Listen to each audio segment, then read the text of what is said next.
नमस्कार, देश की बात में हाजिर हैं। कोरोना महामारी से मुकाबले के लिए कदम अब उठाए जा रहे हैं। प्रधानमंत्री मुख्यमंत्रियों के साथ बैठकें कर रहे हैं तो कोर्ट सक्रिय हो दिशा निर्देश दे रहे हैं। देश भर के कई अस्पतालों से दवाइयां और अब ऑक्सीजन की कमी से त्राहिमाम मचा हुआ है। संक्रमित मरीजों की बढ़ती संख्या से अस्पतालों की व्यवस्था चरमरा गई है, लेकिन हालात दहला देते हैं जब संवेदनहीनता और लापरवाही भी परिजनों को झेलनी पड़ती है। ऐसी एक खबर मध्य प्रदेश से आई है। यहाँ राज्य में हालात बेहद गंभीर बने हुए हैं। एक तरफ मौतों का ग्राफ बढ़ रहा है तो ऑक्सीजन की कमी है ही। अब अस्पताल प्रबंधन द्वारा गंभीर लापरवाही की तस्वीर सामने आई है। साथ ही परिजन यहाँ ये भी कह रहे हैं कि उन्हें अपने जाने वालों के शव नहीं दिए जा रहे। अनुराग द्वारी की रिपोर्ट। विदिशा में अटल बिहारी वाजपेयी मेडिकल कॉलेज से ये शव वाहन निकला, तेजी से मुड़ा। मुक्तिधाम की ओर जा रहे इस जर्जर शव वाहन का गेट खुला और कोरोना से संक्रमित डेड बॉडी जो पूरी तरह प्लास्टिक में पैक थी, सड़क पर गिर गई। होता है, लापरवाही चल रही है। मानवता को शर्मसार करने वाली ये तस्वीरें जिसने देखी चौंक गया, अंदर से कांप गया। रिश्तेदार कह रहे हैं अस्पताल उनके शव नहीं दे रहा है। कथित तौर पर मौत की बड़ी वजह ऑक्सीजन की कमी भी बताई जा रही है। मेरे पिताजी की कल रात 8 बजे से डेथ हुई है, अभी तक डेड बॉडी का कुछ पता नहीं है सर। और यहाँ क्या व्यवस्थाएं चल रही है, क्या ट्रीटमेंट हो रहा है, हमको कुछ भी जानकारी नहीं है। ऊपर पेशेंट को क्या मिल रहा है, कोई टेबलेट मिल रही है, इंजेक्शन मिल रहा है, कोई चीज की जानकारी नहीं है। हमारी माता जी शांत हो गई हैं, हाँ? लेकिन हमको देखने नहीं दे रहे हैं हॉस्पिटल वाले, ना मिलने दिया हमको। और हम आते हैं तो भगा देते हैं कि ठीक है, पता नहीं है हमको। तो ये भी पता नहीं है कि आज शांत हुई है कि कल शांत हुई है। अभी तक बॉडी नहीं दिया, ना बॉडी दी हमको, न देखने दिया, न मिलने दे रहे हम लोगों को। हमारे परिजन की मृत्यु हो गई थी रात में 2:30 बजे। हाँ? हम सुबह 5 बजे से यहाँ पे हैं। हाँ? जिला प्रशासन ने कोई ऐसी कार्रवाई नहीं की कि हमें हमारी डेड बॉडी परिजन की मिल जाए। हमसे बोला आधार कार्ड लेके आओ, बैठो, अभी वेट करो। प्रशासन मामले में गोलमोल जवाब देता रहा। हर कोई व्यक्ति जो है अपने परिजन की स्थिति जानने के लिए चिंतित है। उनकी चिंता स्वाभाविक भी है, लेकिन सभी लोगों को अंदर भेजा जाना बड़ा मुश्किल है, इसलिए गेट लगा करके रखा जाता है। उनका आक्रोश इस बात पर भी था कि लोग फ़ोन नहीं उठाते हैं। अंदर जो हेल्पलाइन के लिए नंबर डाले हैं वो फ़ोन नहीं उठाते हैं, तो चिकित्सक प्रायः इलाज में लगे होते हैं। उधर जबलपुर के गैलेक्सी हॉस्पिटल में भी देर रात ऑक्सीजन सिस्टम में आई खराबी की वजह से कई मरीजों की जान खतरे में आ गई। ये पुलिस वाले सिलेंडर लेकर दौड़े।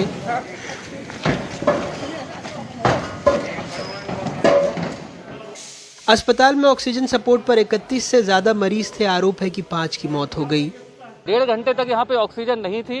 रात को इसलिए उनको मालूम पड़ गया था, बहुत सारे पुलिस वाले इसलिए इकट्ठे कर गए थे, उनको मालूम हो गया था कि कुछ ना कुछ गड़बड़ हुई है। यहाँ कैसे लोग तड़प रहे थे, उनके व्हाट्सएप में क्लिप तक मिल जाएगी। और ये आज की बात नहीं है, 5 दिन पहले भी इनकी ऑक्सीजन खत्म हुई थी और कल भी खत्म हुई थी इनके पास। अभी तक जो हमको जानकारी मिली है कि यहाँ पे 5 पेशेंट जो एडमिट थे कोविड वार्ड में, उनकी डेथ हो गई है। और उनके परिजनों ने ये कंप्लेंट की है कि प्रॉपर टाइम पे उसको ऑक्सीजन सिलेंडर का बैकअप नहीं मिला है, या ऑक्सीजन की सप्लाई प्रॉपर नहीं हो पाई है। तो अभी उनके फैमिली मेम्बर से बात भी कर रहे हैं, क्योंकि वो कोविड का वार्ड है और कोविड में डेथ हुई है, तो उस प्रोटोकॉल के तहत, उस नियम के तहत उनकी डेड बॉडी हम शिफ्ट कर रहे हैं अंतिम क्रियाक्रम के लिए नगर निगम के थ्रू। और उन्होंने जो कंप्लेंट दी है उसकी हम जाँच कर रहे हैं। इससे तो मुझे समझ में आ रहा, भरे दिखा रहे हो आपको, कुल कितने सिलेंडर भरे, ये सारे भरे। सुबह घटना से नाराज कांग्रेस नेता अस्पताल पहुंचे, बाद में कलेक्टर दफ्तर में धरने पर बैठ गए। मध्य प्रदेश सरकार ने कल कहा कि ऑक्सीजन को लेकर गलत और भ्रामक जानकारी देने वालों के खिलाफ कार्रवाई की जाए। उसने ये भी कहा कि ऑक्सीजन की सप्लाई को लेकर वो DRDO और केंद्र सरकार से बातचीत कर रही है, लेकिन सरकार से बस एक ही सवाल है कि जिनकी मौत ऑक्सीजन की कमी से हो रही है, उसको वो किस श्रेणी में रखती है या उसके लिए किसको जिम्मेदार मानती है। जबलपुर से संजीव, विदिशा से नावेद और भोपाल से कैमरा पर्सन रिजवान खान के साथ अनुराग द्वारी, NDTV इंडिया।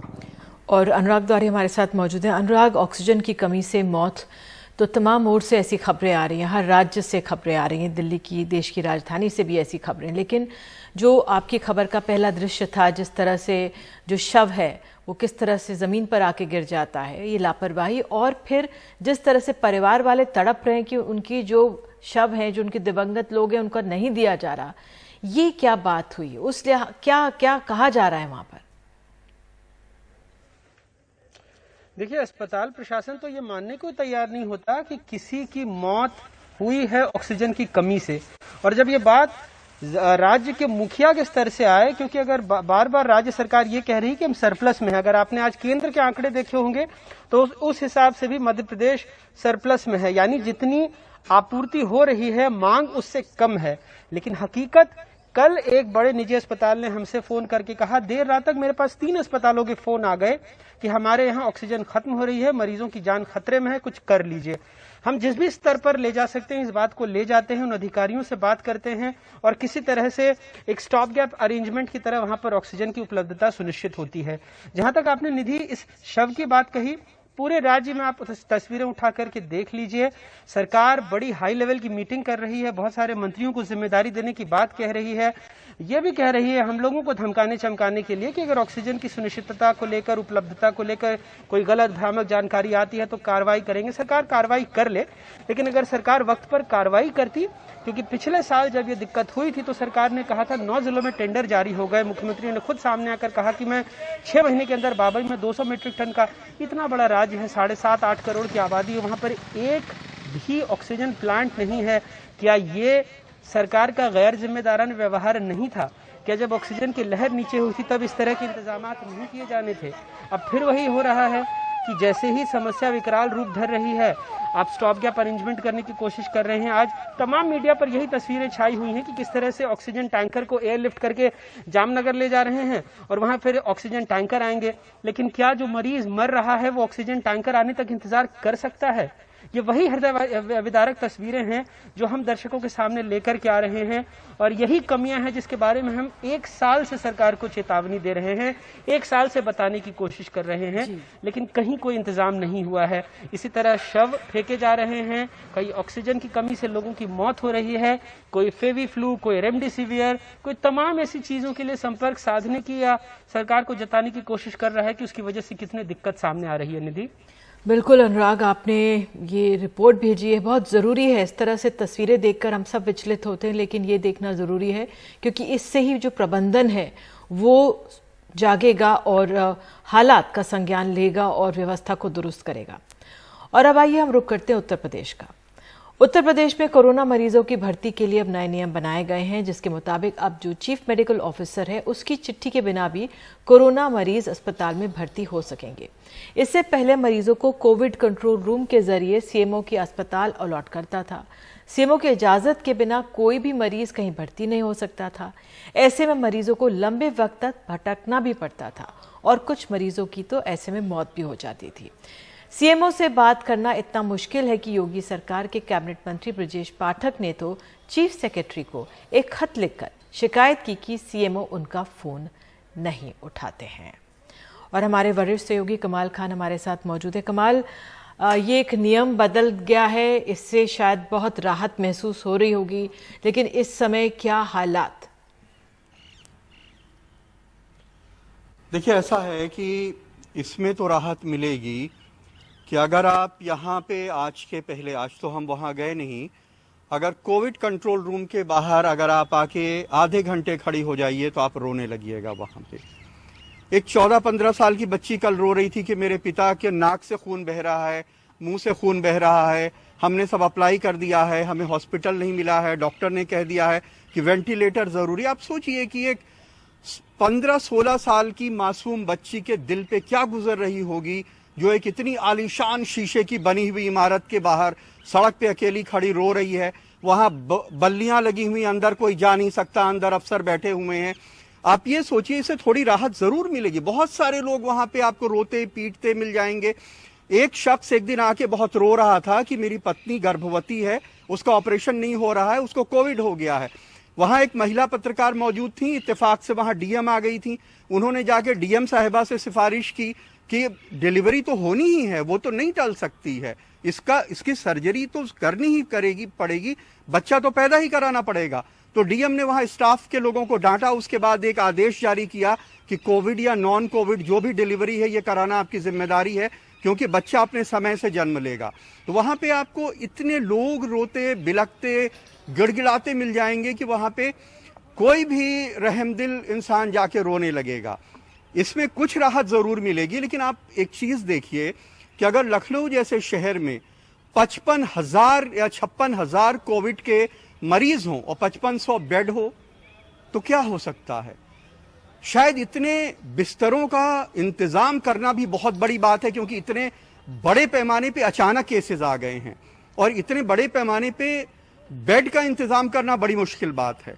ऑक्सीजन की कभी कभी जरूरत पड़ती थी तो बहुत सारे अस्पतालों में ज्यादातर ऑक्सीजन प्लांट नहीं है। अब पूरे वक्त इंसान को ऑक्सीजन देना पड़ रहा है, जिसका ऑक्सीजन लेवल बहुत कम है उसको बहुत ज्यादा प्रेशर से देना पड़ रहा है, सिलेंडर खाली हो जा रहे हैं। हमने कल अपने किसी रिश्तेदार के लिए हमीरपुर जिले से, जो यहां से 4 घंटे का रास्ता है, ऑक्सीजन मंगाया है। हमारे एक दोस्त जिनकी मां की डेथ हो गई किंग जॉर्ज मेडिकल कॉलेज में, वो वहां पे डॉक्टर भी हैं, उन्होंने अपनी मां के लिए गोरखपुर से ऑक्सीजन मंगाया। कल हमारा एक कर्मचारी ऑक्सीजन की लिस्ट की लाइन में 6 घंटे खड़ा रहा, हमें अपने रिलेटिव के लिए ऑक्सीजन नहीं मिला। 6 घंटे के बाद वो खड़ा खड़ा वापस चला आया। आज लखनऊ में एक जगह पे ऑक्सीजन के सिलेंडर पे लोग सो रहे हैं रख के, इतना वक्त हो गया ऑक्सीजन मिलने पे कि सिलेंडर रख के सो रहे हैं। तो ऑक्सीजन बिल्कुल नहीं है। बोकारो से एक ट्रेन चली है, सरकार ने बताया है, वो ट्रेन ऑक्सीजन लेके आएगी, उसके बाद हो सकता है कि हालात बेहतर हों। सरकार की पहली प्रायोरिटी ये है कि जो सरकारी अस्पताल है वहां मौतें ना होने पाए। शायद इसलिए भी हो सकता है कि अगर कोई वहां 10, 20, 50 लोग मर जाएंगे तो हंगामा होगा कि सरकारी अस्पताल में लोग मर गए, और घरों में तो इतने बड़े पैमाने पे तमाम मौतें हो ही रही हैं, लोग देख ही रहे हैं। तो हालात बेइंतहा दर्दनाक हैं और ऐसे हालात अपनी जिंदगी में पहले कभी नहीं देखे। जी कमाल, आप हालात पर नज़र बनाए रखें। वाकई बहुत ही मुश्किल हालात से सब गुजर रहे हैं। उधर दिल्ली के अस्पतालों में ऑक्सीजन और मरीजों के लिए बेड को लेकर हाहाकार मचा हुआ है। दिल्ली के गुरु तेग बहादुर अस्पताल में कोरोना से दम तोड़ चुके मरीजों के शवों के बगल में ही स्ट्रेचर पर मरीजों का इलाज किया जा रहा है, तो कुछ अस्पतालों में ऑक्सीजन समाप्त हो चुका है। हमारे सहयोगी सौरभ शुक्ला की रिपोर्ट।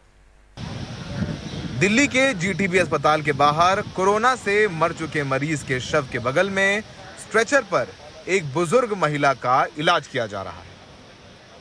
अस्पताल के लॉन में 3 शव रखे हुए हैं और उनके बीच 20 से 25 कोरोना के मरीज बेड के इंतजार में जमीन पर ही लेटकर कराह रहे हैं।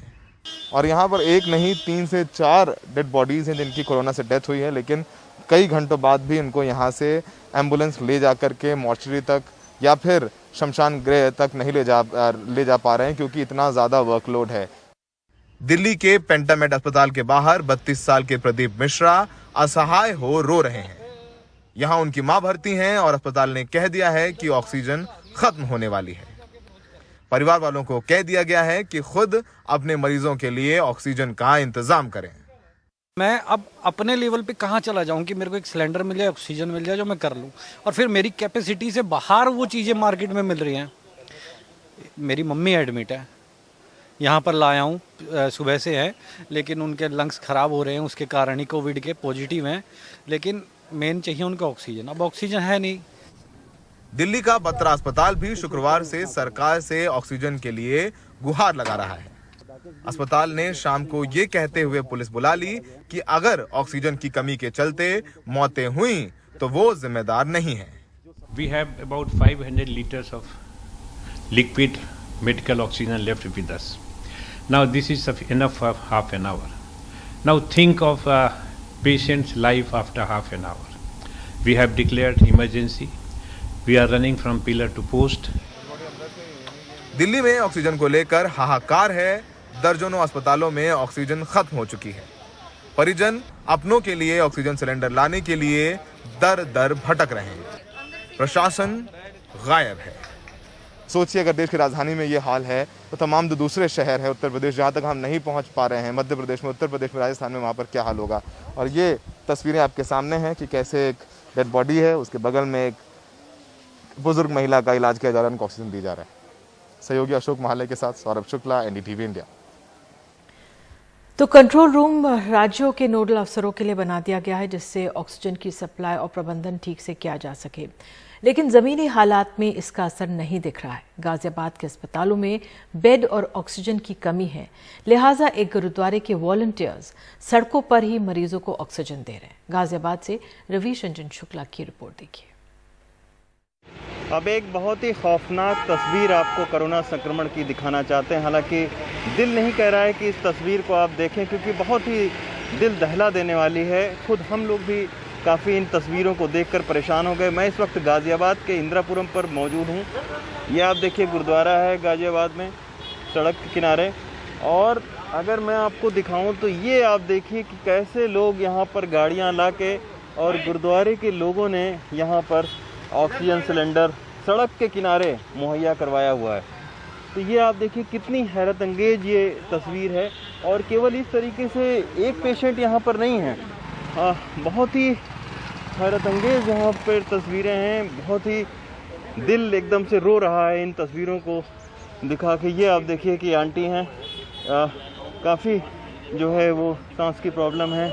यहाँ पर अभी ऑक्सीजन लगाया गया है। जितने गाज़ियाबाद के और आसपास के जितने भी हॉस्पिटल हैं सबको देख चुके हैं, लेकिन यहाँ पर कहीं पर भी एडमिशन नहीं मिला।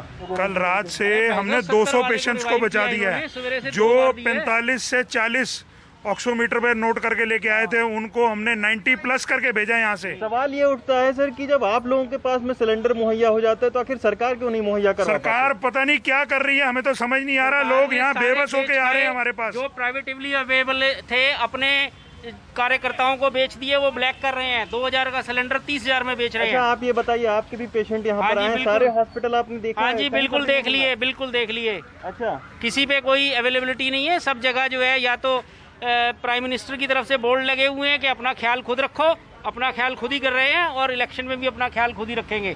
हमें हिम्मत मत हारिए सर। ठीक है। माँ देखिए, एक बेटा है, इनको सिलेंडर नहीं मिल पा रहा है।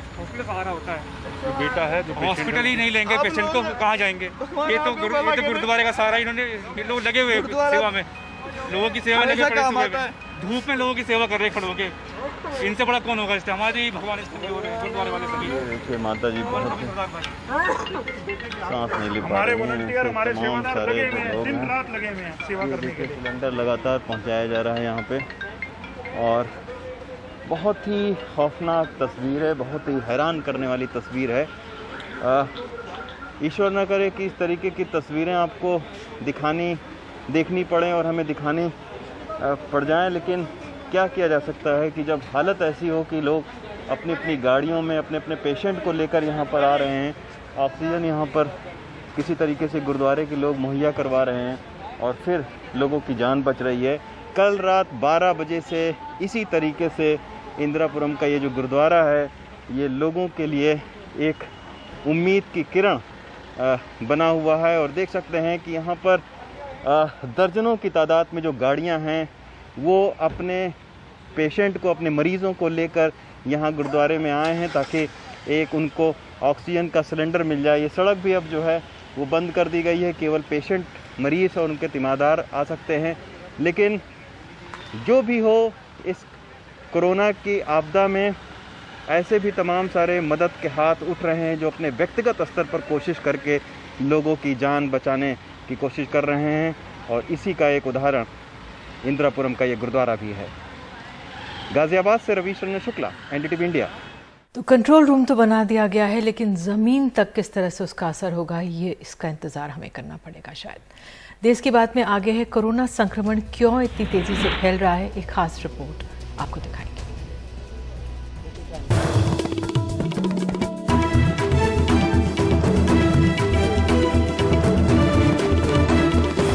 इस बार दिल्ली में कोरोना के मामलों को अलग अलग वेरिएंट्स और डबल म्यूटेंट बढ़ा रहे हैं। 15,000 से ज्यादा जीनोम सीक्वेंसिंग में तीनों विदेशी वेरिएंट के अलावा डबल म्यूटेंट की भी मौजूदगी है। दिल्ली में सामने आ रहे कोरोना के मामलों की जांच बताती है कि यहां ब्रिटेन और दक्षिण अफ्रीका से आया कोरोना भी मौजूद है। दिल्ली में 415 यूके वेरिएंट मिले हैं और 23 दक्षिण अफ्रीकी वेरिएंट। ब्रिटेन से आया कोरोना 70% ज्यादा तेजी से फैलता है, जबकि दक्षिण अफ्रीकी कोरोना 50% ज्यादा रफ्तार से बढ़ता है। इसके अलावा 76 नमूने डबल म्यूटेंट के भी मिले हैं, यानी वायरस ने 2 बार रूप बदला है। अगर म्यूटेशन हो जाए तो क्या होता है कि कभी कभी वायरस थोड़ी तेजी से अंदर आ सकती है, थोड़ी धीरे आ सकती है। वो म्यूटेशन की वजह से अंदर आने की, बाहर जाने की प्रक्रिया जो है थोड़ी तेज या कम हो सकती है। आज के दिन में किसी का ये मानना नहीं है कि वैक्सीन कारगर नहीं होगी, तो दोनों वैक्सीन जो है उतनी अच्छी है, म्यूटेशन हो ना हो दोनों पे, तो इसलिए वैक्सीन लेना बहुत जरूरी है।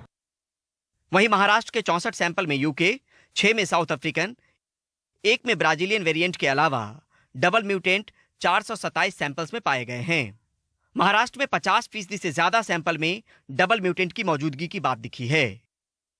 वहीं अब दोबारा संक्रमित होने वाले या टीका लेने के बाद संक्रमण की चपेट में आने वालों की भी जीनोम सीक्वेंसिंग की जा रही है, ताकि कोरोना को लेकर किसी साफ नतीजे पे पहुंचा जा सके।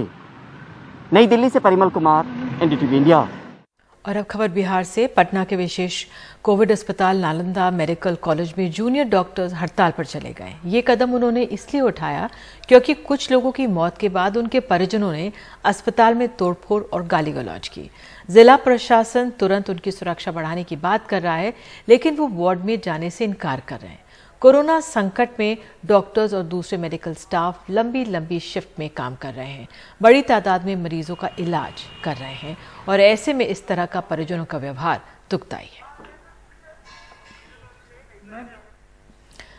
और देश की बात में आगे, महाराष्ट्र में संक्रमण को रोकने के लिए राज्य ने और कड़े किए हैं कायदे नियम।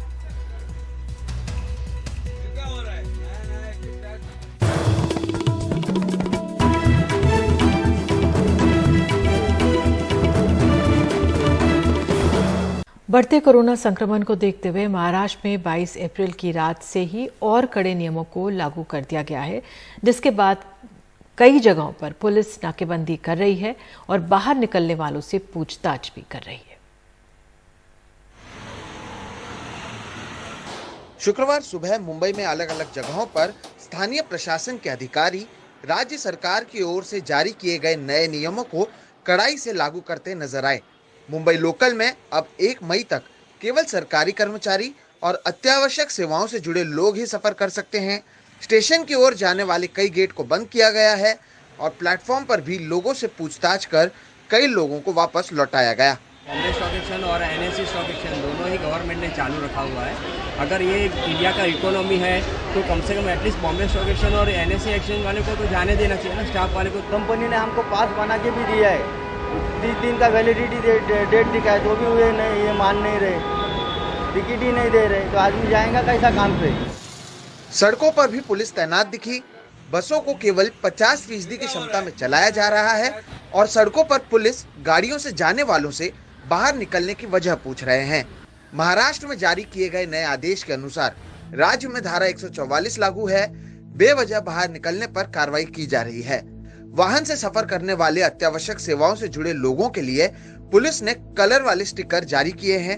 अस्पताल, दवाई, टेस्टिंग किट, एम्बुलेंस से जुड़े गाड़ियों के लिए लाल स्टिकर, खेती, बाजार, दूध, डेयरी जैसे चीजों से जुड़े वाहनों के लिए हरा स्टिकर और बाकी अत्यावश्यक सेवाओं से जुड़े वाहनों के लिए पीले रंग का स्टिकर लगाना होगा। दुकान और बाजार 11 बजे तक ही खुली रह सकती हैं। जो कारण इस नोटिफिकेशन में मेंशन किए गए हैं, इसी कारण के लिए शहर के बाहर या जिले के बाहर प्रवास कर सकते हैं। ऐसे सारे प्रवास करने वाले व्यक्तियों को ई पास की सुविधा महाराष्ट्र पुलिस की तरफ से लगाया जा रहा है और यही सिस्टम मुंबई शहर के लिए भी लागू रहेगा। पहले दिन जहां कई जगहों पर दुकानें बंद नजर आईं और सड़कें खाली नजर आईं, तो वहीं ये देखना अहम होगा कि क्या इससे वाकई मुंबई सहित पूरे महाराष्ट्र में बढ़ रहे कोरोना के संक्रमण के मामलों में कमी आ सकेगी या नहीं। मुंबई से प्रवीण जिरोहित के साथ सोहित मिश्रा, एनडीटीवी इंडिया।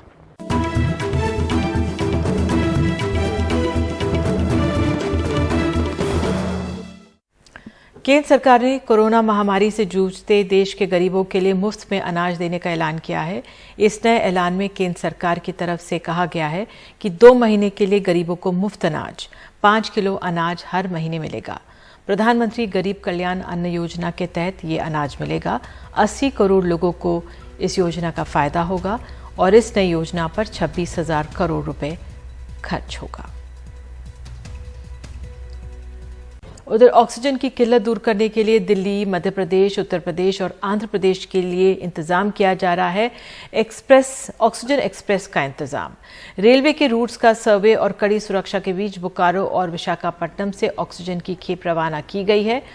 झारखंड के बोकारो प्लांट से चले जो ये वैगन कल लखनऊ पहुंचेंगे, जबकि विशाखापट्टनम से चली ऑक्सीजन एक्सप्रेसवे कल महाराष्ट्र पहुंचेगी। और इसी खबर के साथ आज देश की बात में इतना ही। नमस्कार।